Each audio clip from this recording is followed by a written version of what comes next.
the financial gain you can earn from football, the sort of stardom you can earn from football. Kids nowadays get caught up in it at such a young age. Parents get caught up in it as well. And I think you've got to build that reliability. You've got to, it comes with consistency. It comes over a period of time. If you're a young kid and you break into a team, if you're constantly showing that that's progressive, and if you're improving on what's perceived as your weaknesses. Ruin my weekend if I was sub or I was taken off or I didn't play because football's all I want to do. Nowadays, you can live a millionaire's lifestyle and look on someone's Wikipedia and they've played 15 games. It's very easy. Jim Bajilton at Ipswich. Angriest man I've played with as well. There's no doubt about that. Very angry man, but wonderful footballer. Loved his attitude, loved his mentality towards the game, adjusting and changing and developing. If you want to stay modern, you've got to stay in touch with the game.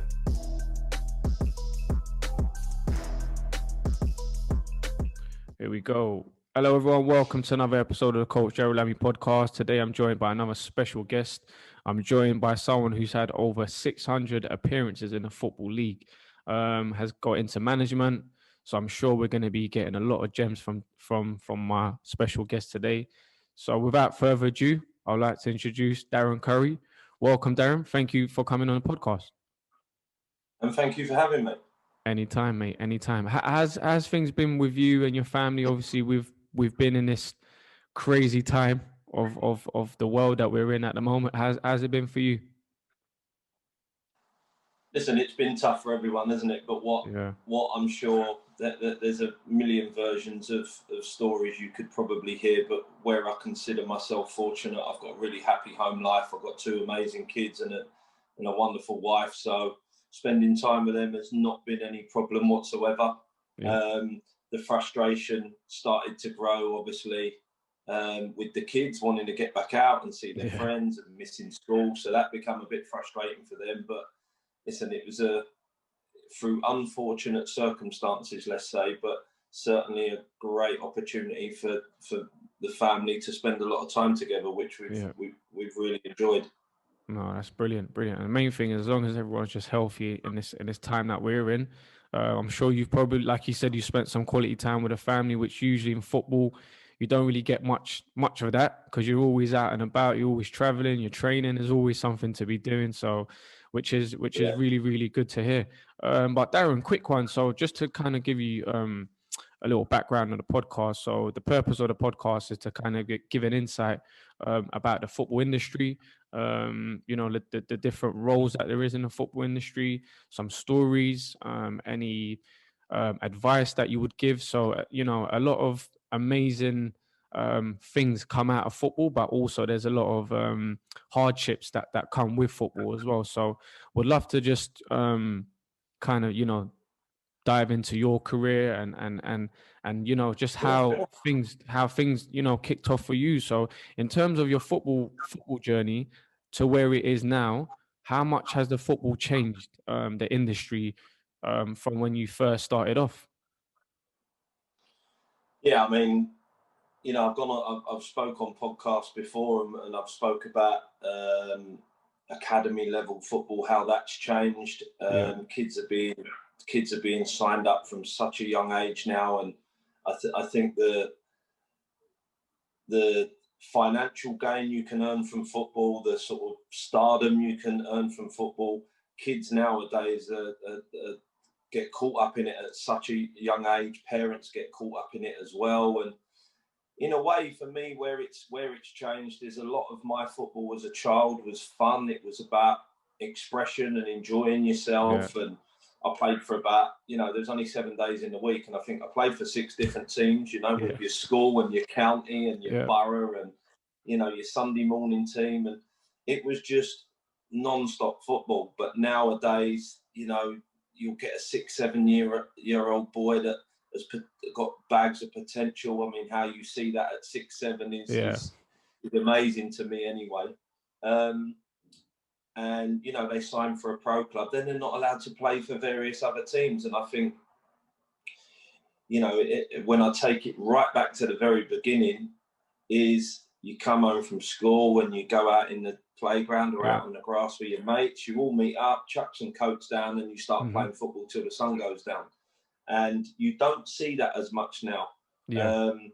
because there's more distractions outside of football. But that was my life as a kid. It was football every minute I was awake, and playing for various different teams. But like I say, it's changed. I wouldn't say it's changed for the worse. Yeah. I would say it's just changed. It's just natural progression in life and in football. But, you know, as I got into my sort of older school years and then got the opportunity to finally become apprentice at West Ham, you know, all that sort of game time and all that football that I'd played as a child finally gave me a reward because I'd become an apprentice. And even then, you can't celebrate too much because you think, all right, I've become an apprentice. Now I'm just started the next journey, which is now I've got to become a professional. Mm-hmm. But like you touched on, Gerald, it's that was a success story and a pleasing opportunity that came my way. But out of the nine YTS boys that were up for a professional contract when we was at West Ham, only 2 of us got it.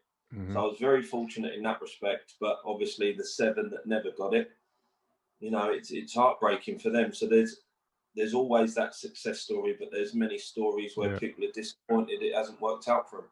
No, I agree with you, and definitely for myself personally, I was one of those kids when I was at Northampton and I didn't get my YTS at that time, and I remember that time, and it was just like, you know, you question yourself, are you good enough? And especially, you know, coming from a certain environment, you know, things are happening at home. As a 16-year-old, you know, your body's changing, you're changing as a person. So it's a very delicate age to kind of deal with, and you, like you touched on, not many people come through the gate. Now, for parents, obviously you're a parent yourself. I'm not too sure if your kids are into football, but as a parent, you being in the football industry, you understand, you know, what comes with it. Some parents are, without me sounding too harsh, are quite deluded in terms of my son's going to be the next Cristiano Ronaldo. Now, how do you kind of deal with that situation when you're speaking to parents about the realism of actually making it as a player? How would you handle that in your situation? Yeah, I mean, listen, I've worked in academy, so I've had these conversations across the table with parents, and I always try to be as realistic and as honest as I can possibly be, without necessarily being ruthless. I mean, just being honest sometimes can be quite ruthless, can't it? Mm-hmm. So, you know, you've got to make them realize and make them understand in the most comfortable way that it ain't that easy. And although you think that your son is this, that, and the other, it's not maybe quite how the club view it or me as a coach views it. So, and I've had it again, Gerald, in my experience as a first team manager at Barnet. You're speaking to these young boys, and it's very difficult for them to understand that the best opportunity for them is to actually leave this club, maybe drop down a level or 2 and play week in, week out. Because just the common sense side of it says, well, you can stay here and play maybe 2 or 3 games, or you can go to a lower level and play 35, 40 games. What's the better shop window for you? Mm-hmm. So that moment when you're telling them, I think it's best that you leave, is heartbreaking because you can see it in their face. They don't like to hear it. Of course, no one likes rejection. Of course. But the reality of it is you are going to make your name as a player one place and one place only, and that is on the pitch. So why would you ever want to sit in a stand or not be selected? You should want to be. Sorry, mate. I think you're... Sorry, that was my fault. I lost you there. Sorry. Someone tried to talk. You should want to be playing, especially as a young player, irrespective of level. You should be going to play football as regular as you can, because if you're good enough, straight away you'll get picked up and you'll move on again. Which is interesting, because I was going to ask you that question, because obviously you've played hundreds of games in the football league. Like, what would you say? What made you so reliable as a player to play? And you know, like you said, you touched on, it's important sometimes for the players to realize, you know what, let me go down a level maybe, and get that game time, which is hugely important because, as a manager, you want to see what did you do for the past 2-3 seasons. Okay, he's played 30 games here. He's played 30 games here. You could see he's constantly been playing at a decent level. Now, for you, what made you so reliable as a player for managers to pick you every game week? I think I think you've got to build that reliability. You've got to, it comes with consistency. It comes over a period of time. That if all of a sudden you're, as a very young player, 19, 20, and you break in the team, and I think this goes for all levels, even the Premier League. If you're a young kid and you break into a team, and the reasons your attributes that have allowed you to break into that team, if you're constantly showing that that's progressing, and if you're improving on what's perceived as your weaknesses, if you can see a constant progression all the time, and you build that reliability, then all of a sudden, okay, you become a little bit typecast. But certainly when I was a young player, it was, where I was a winger. Yeah. Ultimately, it was about creating opportunities, getting crosses in, chipping in with a few goals, making assists for others, etc. And the more consistently I've done that, I started to build that reliability. Now, if I'd have played, let's have it right, if I'd have played 25, 30 games and never created one goal, it's hard to build reliability because everyone's looking at you going, well, he's a wide man, he never makes any goals. So you have to build that. And then over a period of time, people start to buy you and sign you because we need a winger who can get balls in the box, and because we got someone who can head the ball in the goal. So he's available, so we go and get him. So you have to build that reliability for me through your attributes. Yeah. No, I agree with you. I totally agree with you because obviously I've had my fair share of run-ins with a few managers, and I've kind of been like, wow, why am I not playing? I'm doing a job. And even things like I watched the other day, I'm not too sure if you watched it, but the All or Nothing Spurs, and Danny Rose was brave enough to go into Mourinho's office and just say, listen, why am I not playing? And, for me, those conversations always happen anyway. But in terms of your experience, how many times have you had someone, come into your office, and how do you deal with that situation? Well, first and foremost, whenever I was left out, Monday morning I would knock on the door because I wanted answer. I always wanted answers because of my love for the game. I always wanted to play, and I would always rather know a reason why I wasn't playing rather than not know a reason at all. So I was quite comfortable knocking on managers' doors and trying to get to the bottom of it. What can I do better? And now it's funny that now I've been the manager, and it's interesting, and I don't know whether it's where the modern game's changed or certain players' mentality have changed, but I haven't had people knock on my door as much as I thought I would. Now, I would encourage it. I would encourage it because if you're not happy, don't let 3 or 4 weeks go by of you not playing before you knock on my door and find out why. You should want to know immediately so you can do something about it. But do you think, sorry to cut you off, Darren, but do you think that's probably your management style in terms of, like you might be handling the group really well, you might be vocal to them and speaking to them and letting them know, etc. why, some players might not be playing? Or do you feel like it's just these days the players, maybe they're not really bothered? Do you know what? It's probably a combination of a few things. Now, I'm very much my door's always open, and that is not just for football matters. That's for personal matters. That is, I'm here for you first and foremost as a person, and I want to be someone you can confide in, someone that you can speak to about anything, because I'll have empathy with you. But I will also have the door open if you want to come crashing through and find out why you ain't played for the last 2 or 3 games. And it's even gone quite the other way, where I've had to pull 1 or 2 players in because they've not played the last 3 games and they haven't come and seen me. So I've had to pull them to sit them down and say, do you want to know why you're not playing at the moment? Yeah. Because I knew how hungry and how much I loved football. I want that in all of my players. I don't just want it in my starting 11. I don't just want it in the boys on the bench. I want it in the ones that are in the stand, probably calling me everything under the sun because they've been left out. But I don't mind that because that's the game. Like, if that's what drives you, knock on my door and find out reasons why you're not playing. And we can talk it out and we'll find a solution to it. But yeah, it's probably a combination of players, you know, don't want instant answers, maybe are a little bit concerned of hearing the truth. Yeah. Maybe a little bit scared. I don't know. Maybe certainly the young ones might have a little bit of fear about them. But it also might be part of my style that players know pretty much all the time, know why they're in the team and why they're not in the team because of how I run the ship from day to day. But honestly, it's very difficult, Gerald, to be 100% honest 100% of the time. It's very difficult to be like that.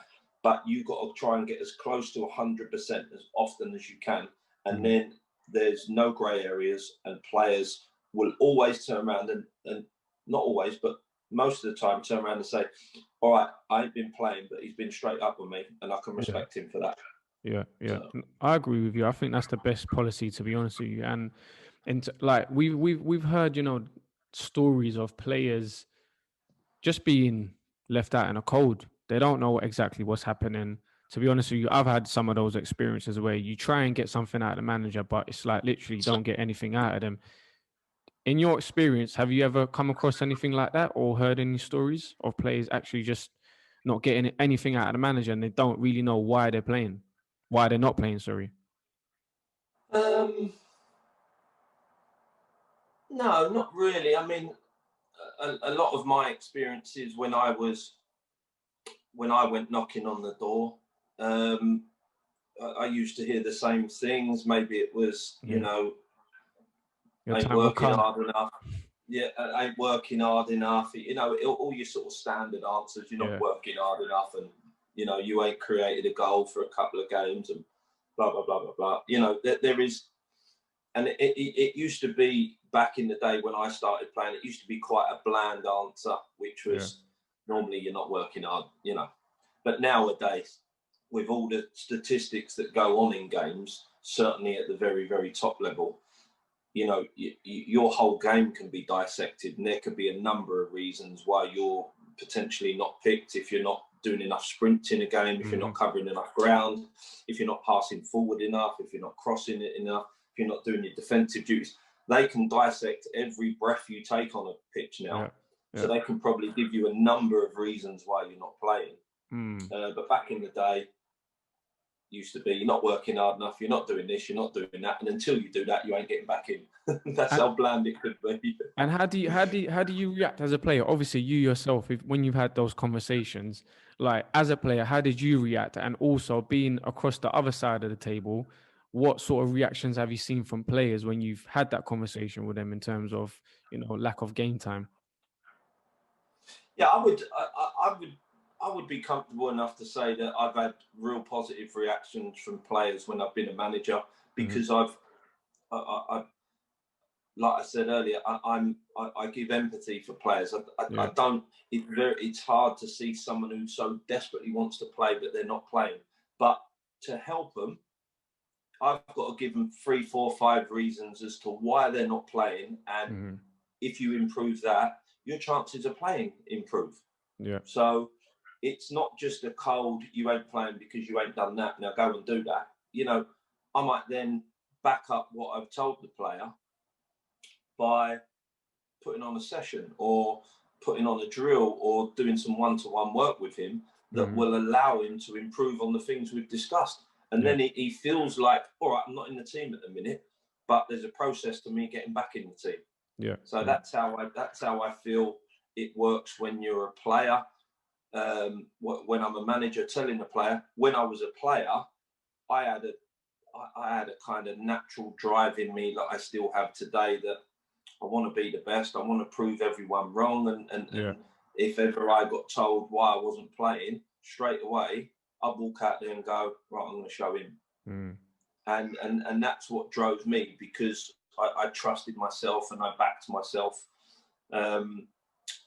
So as a player, I had that approach. Some don't always have that approach, which is why, like I just said, as a manager now, it's my responsibility to drive them, because they're not maybe prepared to drive themselves or don't understand how to drive themselves. Does that all make sense? Yeah, no, perfect sense, sense. And I'm just thinking though, it's just like as a 17-year-old, 18-year-old these days, the amount of money that's being floated around in the game, and it's like if I'm not playing, but I'm just thinking of me, like as a person, I love football. I want to play every single game, and I'll do everything that I can. But as a 17, 18-year-old, 19-year-old, you're getting 20,000 a week. Like you could easily lose the hunger of the game and think, you know what, I don't really care if I'm not playing. Do you know what I mean? I don't really care. I don't need to go to the manager's office. I guess it all depends on each individual's ambition as a player to take it to that next level. But what's your thoughts on these players, you know, earning that sort of money at that age? And do you feel like that has an effect on their ambitions? I do, yeah, because there's, you know, I would say, first and foremost, to get to the player, even if you're 17, 18, to become that player that warrants a 20 grand a week player, you have had that drive in you at some point. Yeah. From five to 17, you have had that drive to get you to that point to earn that contract. So if now all of a sudden your attitude changes because you've got a few zeros in your bank, I would be personally just trying to remind them as why they've got to that situation, because you've had that drive at some point. And the knock-on effect to having that type of money nowadays for these young boys, it does take away for me the pain of not playing every weekend, because it ruined my weekend if I was sub or I was taken off or I didn't play. You know, it would ruin my weekend because football's all I want to do. But nowadays, you know, you can live a millionaire's lifestyle and look on someone's Wikipedia and they played 15 games and they're 23 years old. And that saddens me, because you've lost your drive. Now, okay, you've got a few quid in the bank, but at 26, 27, when you start to wake up and realise that you're actually, I miss playing football and I love football, and now all of a sudden no one wants you anymore, but you've got all that money in the bank, if that's what makes you happy, then go and be happy.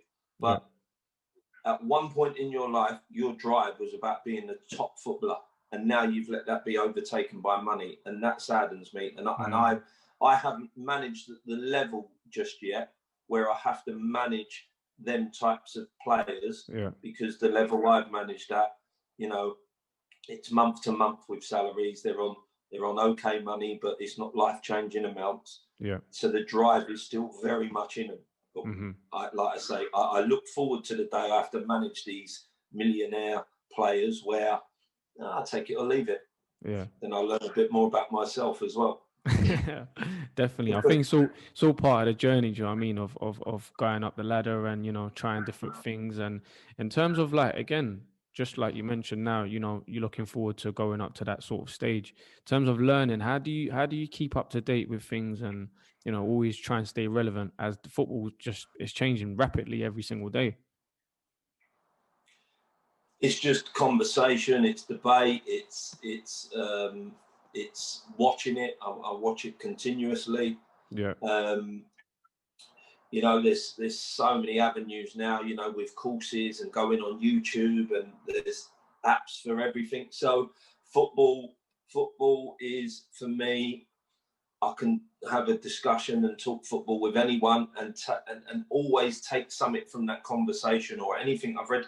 You might read something that 75, 80% of it you don't make sense to you, or it's not quite how you see it. But there's always something in every conversation, every debate, every game you watch. There's always something that you can take from it, because the game is forever adjusting and changing and developing. And if you want to stay modern, you've got to stay in touch with the game. Yeah, I agree with you. And what's your take on the games lately, as we've seen, Liverpool losing 7-2 against Villa, United losing 6-1. Like because I read the other day, I think I was on LinkedIn, and someone was saying basically this is his theory. He was saying that because there isn't fans in the stadiums, like once the team goes 1-0 or 2-0 down, it's like they don't really have that pressure of fans getting on their back to try and, rescue the point or actually win the game. Like, do you have a theory on why we've got such a high scoring amount of games at the moment? And do you know what? I would totally agree with whoever wrote that, because I've been having that conversation with Yeah, my assistant manager, Junior Lewis, over recent times.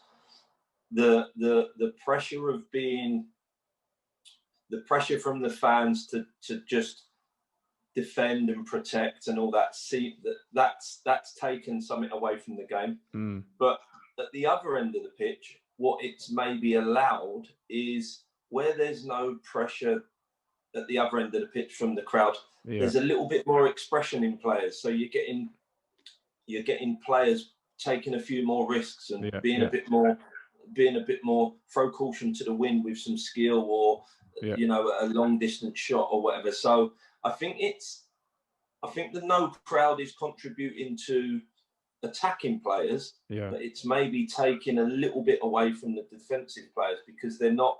If they make a mistake, normally if you like you say with Tottenham, Man United, if you yeah, make a mistake at Old Trafford, yeah, everywhere you look, you've got people growling yeah, at yeah, you and pointing the finger, and you inside you can't help but go, yeah, I've got to put that right. yeah, Next time they come near my goal, it's gone. But because they ain't got that, they probably don't get that rush of blood where they think, oh my God, I've got to pull my finger out here. yeah, But as a forward, the only one whose game has remained the same is Jack Grealish.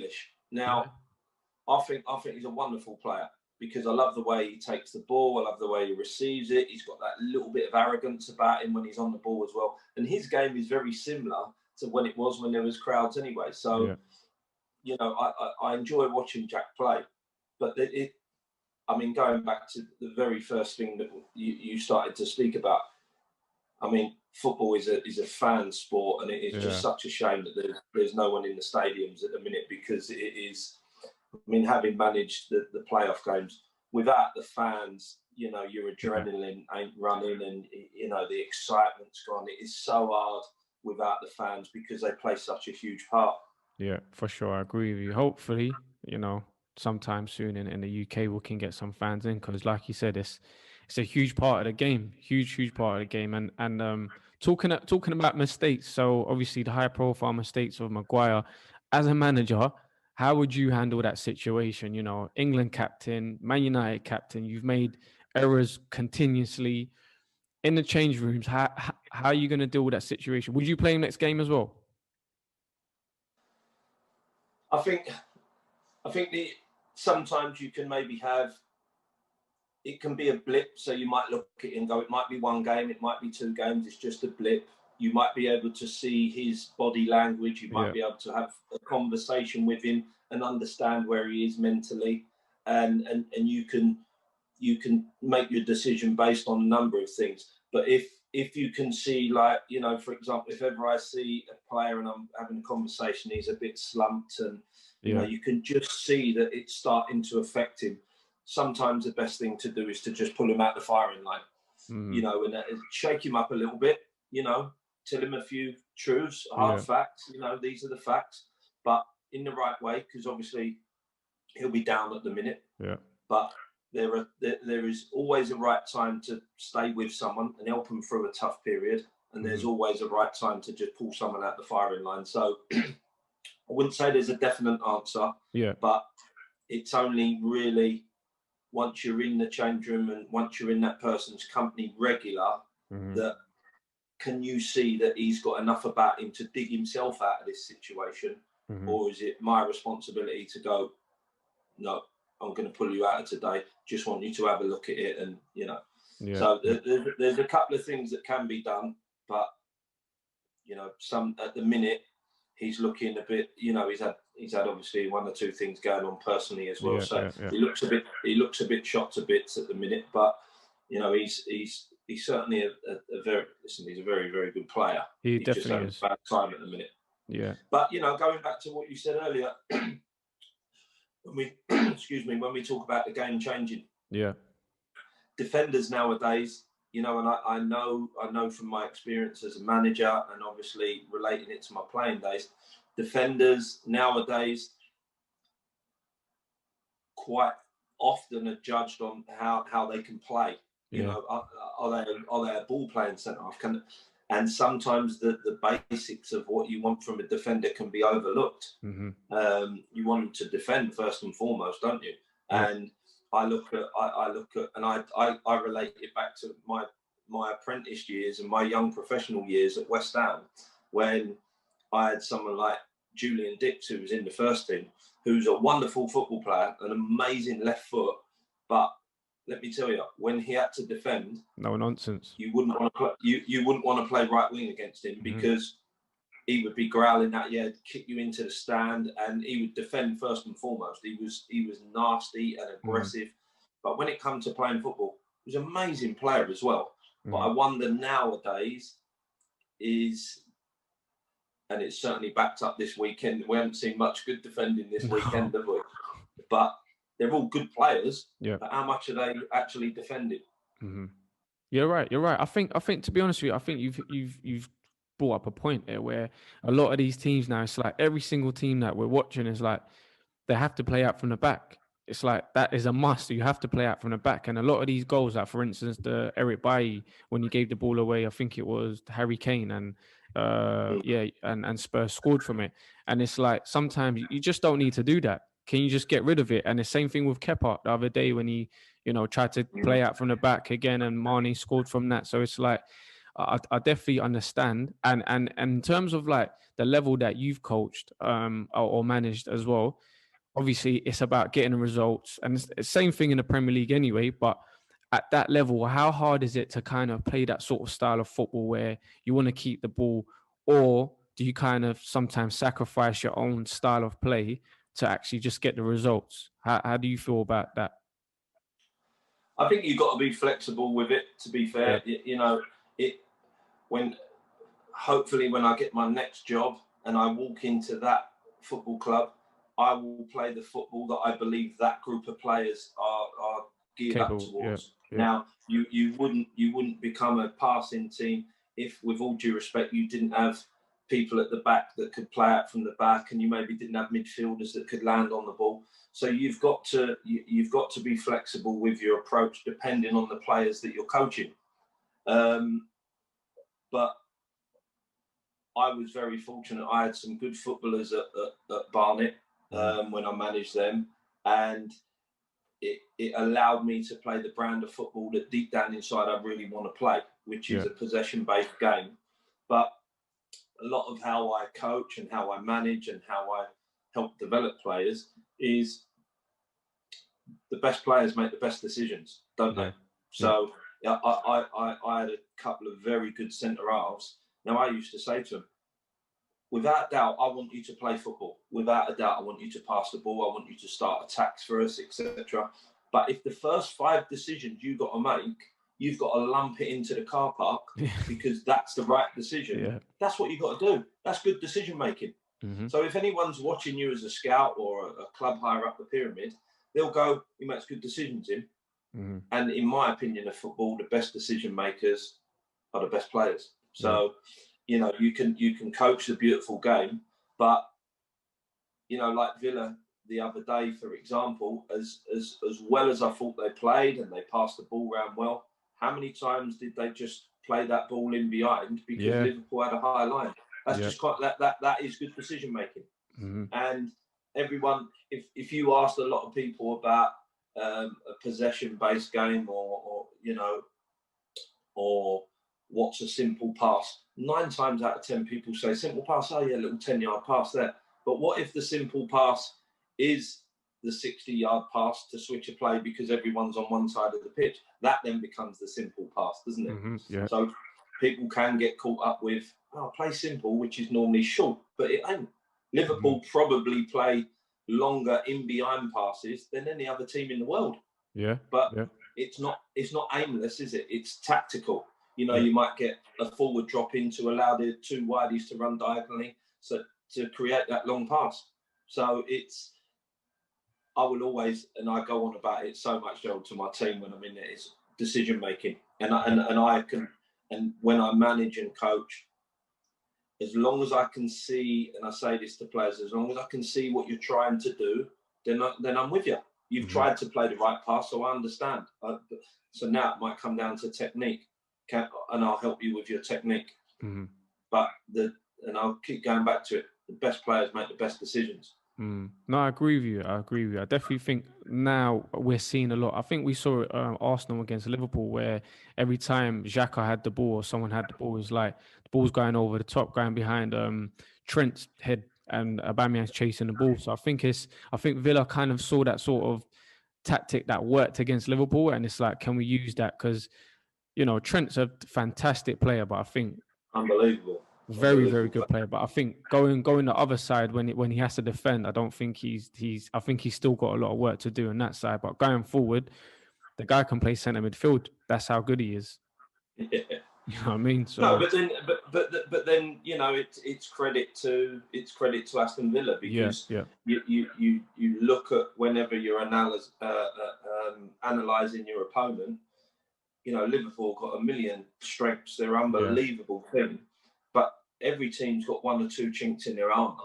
And, you know, certainly the way their fullbacks get forward, you would think the balls down the sides of their centre half is an opportunity. And they've done it very well.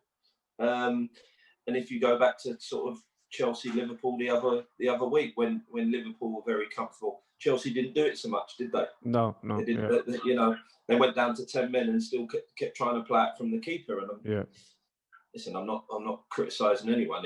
We all see the game different, but you know, that's now Chelsea and then Man United on Saturday that have gone down to 10 men and still want to play 5 yards from their own goal and get punished. But you know, that's when you then go deeper into it and you start going, well, we got to stick to our beliefs and this is what we do.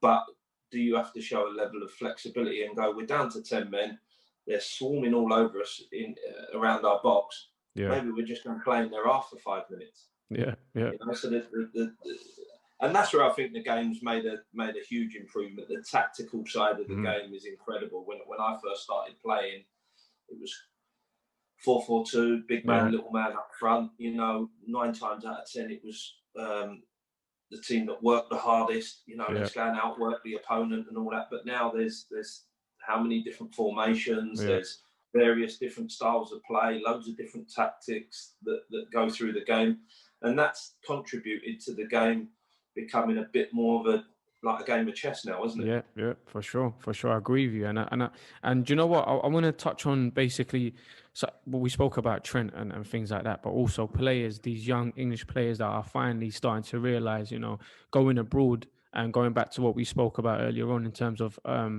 game time. You know, a lot of these young players are starting to realize, you know what, can I go to the Bundesliga, one of the best leagues in the world? Can I get into Hoffenheim or one of those smaller clubs and actually get some game time?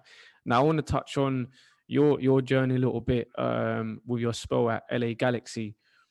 Talk to us. How did that come about? Because at that time, you know, LA Galaxy at 2007, yes, it's quite of a big club, but you know, there isn't much limelight as it is now since Beckham's gone over there, and you know, the MLS has grown so much. But at that time, for yourself, where did the opportunity come from, and why did you actually think, you know, let me try this out?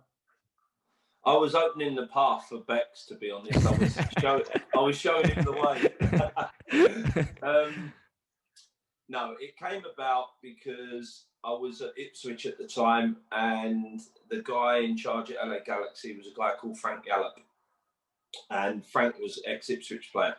So his connections with the club, he see that I was sort of in and out of the team, not playing so much, spoke to the manager and said, look, we're interested in signing Darren.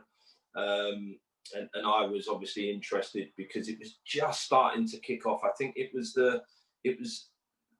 only months before sort of David Beckham went out there and it all started to kick off. So I thought, yeah, I'll go and have a look. And it was agreed between myself, Ipswich, and Frankie Yallop that I'd go out there for a 2-week sort of trial period to make sure that we liked each other before I agreed a contract. And I've got to be honest, I think I was about 30, maybe 31 at the time.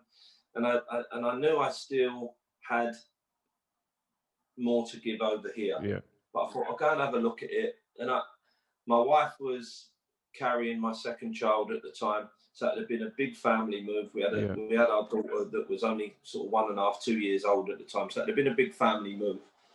And do you know what, Gerald? I got over there and I trained, and I'm very much a person. I'm not impressed by flash cars and money and lifestyles and mansions. And yes, we all want it. And if we all won the lottery tomorrow, we'd all go and buy all the nice things. But I went over there for football, and I didn't get caught up in all the shops and all the weather. And you're in LA. It was football for me.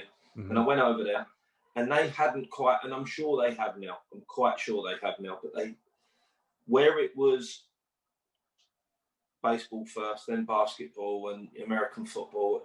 Football was too far down the list for me. Yeah. And football's number one in every minute of every day for me. Yeah.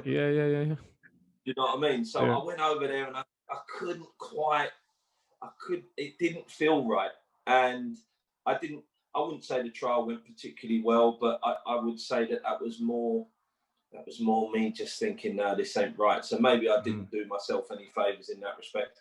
And it was all amicable. Me and Frank shook hands at the end of the 2 weeks, and I ended up coming back and going on loan to Derby at the time. But it was a great experience for what it was. But it was not the right move for me, like long term. Put it that way. Not saying you've had any regrets or anything like that regarding the move, but do you think things would have been different for yourself if you maybe you was there? Bex might have come in as well, Listen, you can always look at every move and think, how could it have gone? But I'm not someone who lives with regrets. I'm very grateful for the career I had. I had a few bumps along the way. Some moves went better than others. So I don't live with regrets. But the way the MLS has gone over the last 10, 15 years, it's gone massive, hasn't it? Yeah, and it's definitely. now it's quite a big opportunity for players from all over the world to go there because it's growing. But at the time, it just wasn't the right time for me. What was the training like? Because obviously a lot of people talk about football and soccer as they call it over there. It's quite you have to be really fit to play over there. What would you say in terms of athleticism? How is that over there? Because I know they love all that stuff over there. Yeah, I would say the fitness side of it, they were very fit boys. The only thing and I would say they were very technical as well. How they handled the ball and how they manipulated the ball. Tactically, it was a surprise to me. They didn't get it tactically, or that's a bit blunt. That there was obviously in the early stages of understanding the tactical side of it for me, in my opinion. Yeah. But fitness-wise, athleticism-wise, they're energetic players over there. Some good. I mean, Landon Donovan was there at the time. He was a very technical player, very good player. But maybe the physical side of it, and the tactical side of it, probably is why you don't get so many coming this side, or certainly back in that day. But you always get one or two that come through. But that was for me what was the most evident. But there's no doubt it's improved dramatically because I watch some of the MLS now and some of the football's brilliant. Yeah. No, for sure. And you've seen a lot of the young American boys that are going to huge clubs, We've seen that's just gone to Barcelona now, which, it shows.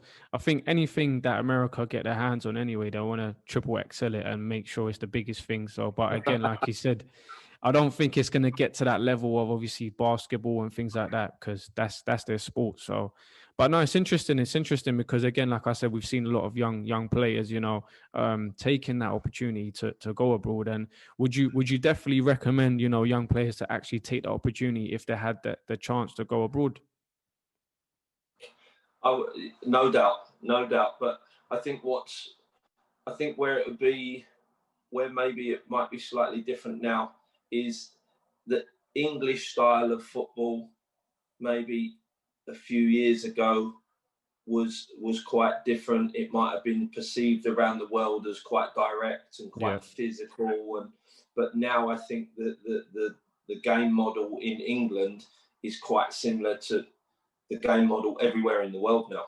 Everyone's looking to play quite a similar brand of football, aren't they? Yeah. So, I think it would be easier now for a young player to transition from an English team to a foreign team, because the game is quite similar everywhere you go on the planet nowadays, isn't it? Yeah. But I would maybe look back, and that's not taking anything away from how technical some of the English players were back in the day. I mean, my idol growing up was Glenn Hoddle. And obviously my uncle played for England as well. He was a wonderful technician. So, but the actual style, not the individual, but the actual style of English football was a bit more aggressive, a bit more physical, a bit more direct. But now we've become a little bit more of a possession-based nation as well, and a brand now that the game's pretty much the same everywhere you go in the world, isn't it? Yeah, no, for sure. I agree with you. I think like we mentioned earlier on, it's all about, developing, it's all about keeping up to date. And it's like if we don't keep up to date, you can get left behind. And I think we've seen that for a few years with England. It's like players have always been there. We had the golden generation, which unfortunately didn't really win anything majorly. But then we had a period of time where, not a lot of great players were coming through. And I think at the moment, there's so much talent coming through. And I think that's down to actually changing the model that, was previously before. In your opinion, do you feel like England's got a bright future? And, going into the Euros next season, do you feel like, this could be the year that, the young boys could bring something back home? Yeah, I mean, I think we keep threatening. We was good in the last tournament, wasn't we? Where we unfortunately got beat in the semi-final. But we're threatening, aren't we? But where we haven't won anything for so long, the pressure builds each time a tournament comes around. I think I would be comfortable saying that if we can just win one tournament, it will sort of take the shackles off and allow us to take huge strides forward. Yeah. Now we've won that. Now we've won a tournament. Now we can go again. But each time we sort of threaten to, and then it's like we have to completely rebuild the whole structure of the game over here. It was only a couple of tournaments ago. It was like, we haven't got any number 10s. We need some number 10s. We haven't got that creative midfielder. So then the whole country is like, let's look for the next number 10. And, so every time we let ourselves down slightly, the whole structure of English football gets torn up and started again, doesn't it? Yeah. Do you know what I mean? But we are making big strides. We are playing a better brand of football. We've got some very talented players, but they just need to win that tournament for me to think, right, we're gonna dominate for a period of time now. Yeah. But it's coming. It's coming because we've got a lot of players like Sterling, for example, that are tasting success with their clubs, aren't they? We've got Liverpool players, Man City players, etc., Chelsea players. We've got all these boys that have had taste of success, so it can only help them. Yeah. No, I agree. Looking forward to the future, to be fair, for these young players. So definitely, I agree with you. Now, Darren, you've had a taste of managing Dagenham, Redbridge, Barnet. What's next for yourself going forward? Well, I want to get back into management, Gerald, as quick as I can. It's I wouldn't say it's frustrating. I'm not sitting at home sort of frustrated, but I certainly know where my life belongs, and that is on the grass with a ball and a group of players. There's no doubt about that. And where it's been tough is, I'm 45 now, and I was 15 the last time a season was going on, and I had nothing to do with it. Do you know what I mean? It's been 30 years of my life as a player and a coach, and obviously most recently a manager. So to not have a football pitch to go to in the day and a match to go to at the weekend has been tough, because I love the game as much as I do. But I've got to be patient, and I understand it's. I mean, as a player, you can be one of a squad of 25, can't you? So there's a few more doors you can go through. But as a manager, there's one job. Yeah. And at the minute, there's no jobs out there. I'd love another opportunity to become someone's manager, because I've got so much more to learn, so much more to give, and I miss the game like crazy, to be honest. Which is why it's on the telly 24 hours a day. So I'm just hopeful that an opportunity presents itself over the next 45 minutes. Then I can go and get a job. Would you be open to going abroad, Darren? Like in terms of management? No, without a doubt. Without a doubt. You can listen, like I say, the game is the same everywhere. Yeah. The game, you mentioned LA Galaxy. I went on loan as a player when I was 19. I was 18 when I was a kid at West Ham. I went on loan to a team in Hong Kong. Okay. And I lived in Hong Kong for 3 months. And that place is brilliant. What an amazing place. So I've got no issues whatsoever about going abroad. Yeah. Football's football for me.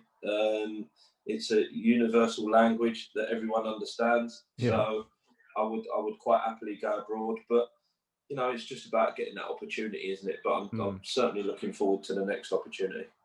Well, I'm sure you definitely will get something going forward anyway. But listen, Darren, before we wrap up, I want to ask some quick fire round questions. Go for it. Yeah. First one up. Best player you've played with?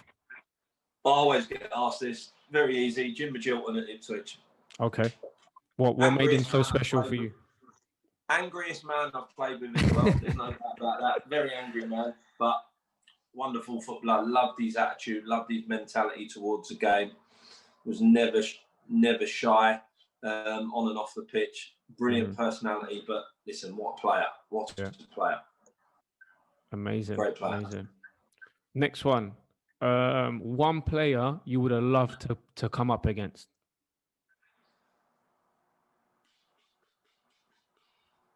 What, through all eras? Through all eras, yeah. Yeah, I would listen. Playing against Hoddle would have been unbelievable. I'd have loved to have played against him. Yeah, what a player! I wanted to be him when I was a kid, much to my uncle's disappointment, but he was family. Yeah. So, I wanted to be Glenn when I was younger. What a player! Yeah. Wonderful player. So I'd love to have. And then he became a manager, and I'd love to have signed for him as well. I was very fortunate. I know you're saying quick fire. No, that's fine. Go ahead, mate. I was very fortunate when John Gorman took over at Wickham for a small period. He obviously had worked with Glenn, so he brought Glenn into training for a couple of days. And Glenn was probably at the time maybe mid-40s, I'd say. He'd certainly been retired for a while, but he joined in training. He was comfortably by miles the best player there. Still bossing it. Unbelievable, mate. Both feet. What a player. I was just gobsmacked the whole time he was on the ball. Amazing. Next one. Best manager you've worked for? Joe Raw. Yeah? Yeah. How was he as a manager? Do you know what? Again, personality. Brilliant on the grass. Don't get me wrong. The way he set up tactically, the things that he asked us, the style he wanted us to play, but just as a person, as a really nice, humble person, very witty, brilliant guy. Just made you wanna do well for him, And every time you step on the grass, you felt like you owed him, because he was such a good guy. But brilliant personality, but a brilliant manager as well. Love playing for him. Wicked. Do you think you've taken some of these traits into your management career? I would say I have some of them traits, but I wouldn't say it's I wouldn't say it's because of him. It's me as a person, you know. I want to help people. I want people to love football. I want people to do the best they can and express themselves. So it's a little bit of my nature anyway. But he was certainly brilliant at it, and he was good for me. Really good. Nice. Next one. Favorite moment in your football career?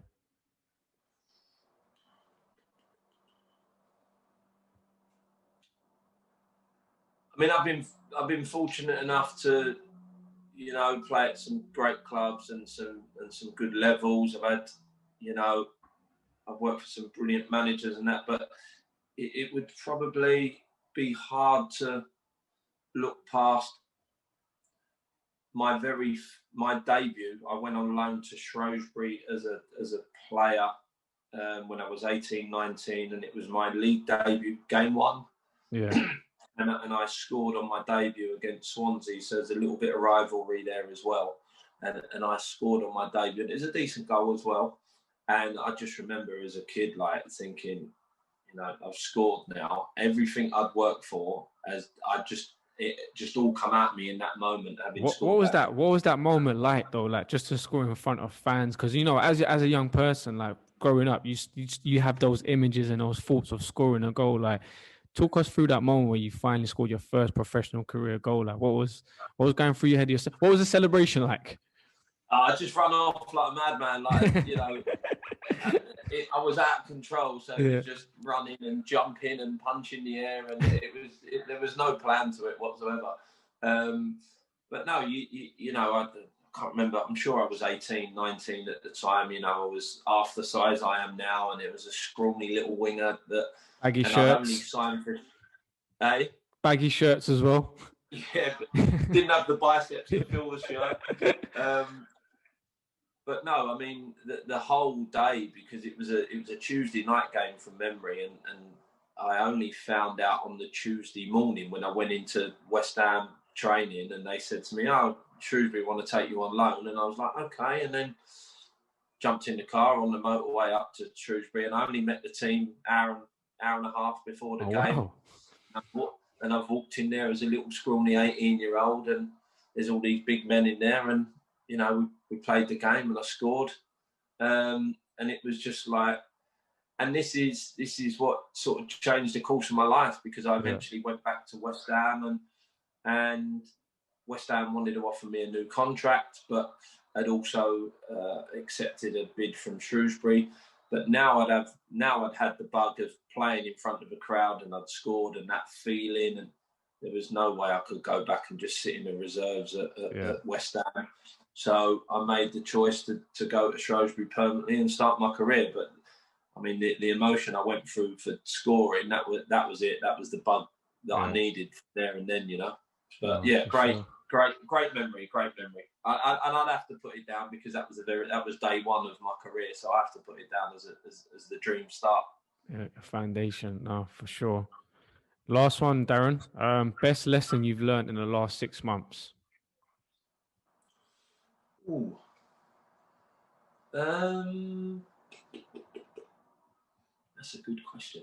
We've had a lot of time. We've had a lot of time to reflect on life, I guess. Do you know what? I don't know whether I put it down as a lesson as such, but what I would say is I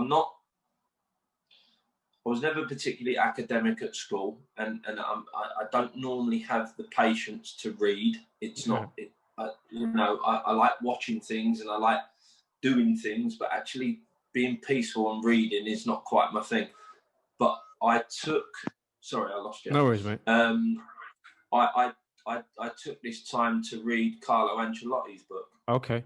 And when you talk about a lesson, I would say it was a lesson reading his book. Fascinating read. What an incredible human, first of all, but incredible story of a player and then a manager, how he treats people, how he builds relationships with people. And again, you know, I'm not suggesting for 1 second I'm the next Carlo Ancelotti, but to read how he behaves on a daily basis and how he conducts himself, and I think, I do a little bit of that as well. that was a lesson. But you know, so learning about someone of his stature, but also having the patience to sit and read a book for once, it was kind of a bit of a new me, because I've never done it before, because I haven't got the patience to sit and read. But so that would, if you want to call that a lesson, that's something that I sort of learned through the last 6 months. No, for sure. That's definitely a lesson, you know, and again, it just shows the character that you are in terms of, you know, adapting and trying to build as well for yourself, you know, learn new things and why not, you know, read someone like Carlo Ancelotti, look at the things that he's doing at the moment and has been doing anyway, but what he's doing at Everton is just, it's incredible work. And you never know, it might be one of those seasons, Darren, might be a Leicester season. Everton might be lifting that trophy by the end of the season. Do you know what? At the minute, the way they're playing, they're a pleasure to watch, aren't they? Yeah, for sure. But Darren, listen, really appreciate your time. Thank you. I know I said 45 minutes. I've taken over an hour, but really appreciate it. It's been a pleasure. Thank you again, and I wish you the best of luck, obviously going forward, and hopefully we can do this in person as well in the future. But again, Darren, much appreciated. Thank you. I appreciate your time as well. Thank you, mate. Thank you, Darren.